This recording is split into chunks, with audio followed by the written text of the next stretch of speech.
ଆସ ଏବେ ପଖାଳ ଭାତ ଖାଇବା।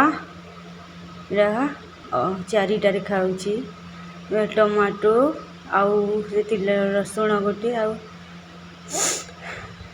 ଲଙ୍କା ଏଇଟା ଆମ୍ବ ଦୁଇଟା ଆଣିଥିଲି ତ ସେଇଟା ଖାଇବି। ଆଲୁ ଭଜା ଟିକେ ଥିଲା ସେଟା ଖାଇବି। ତ ଏଇଟା ଟମାଟୋକେ ସିକୁଡ଼ିଛି।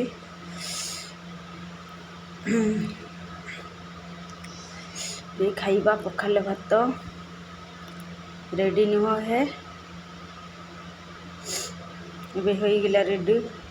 लुण देवा लुण देली एखेन आउ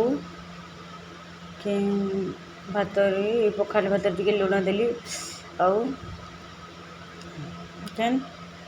लेंबू रस टिके देली।